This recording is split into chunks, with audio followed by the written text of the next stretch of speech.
મહુવા તાલુકાના ઉમરા ગામે એક નવજાત બાળક મળી આવતા જે અંગેની જાણ ઉમરા ગામના સરપંચ અજયભાઈ રમેશભાઈ પટેલ નાઓ દ્વારા મહુવા પોલીસ સ્ટેશનને જાણ કરવામાં આવેલ।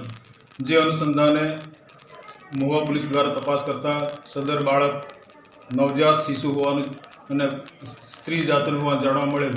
કોઈ અજાણી વ્યક્તિએ નવજાત બાળકને જન્મ આપી જે છુપાવવા માટે ત્યજી દીધેલ છે, જે બાળકના પેનલ દ્વારા પીએમ કરવામાં આવેલ છે અને આ ગુનામાં સંડોવાયેલા અને બાળકને ત્યજી દેનારની એ ઇસમોની તપાસ મહુવા પોલીસ દ્વારા હાથ ધરવામાં આવેલ છે।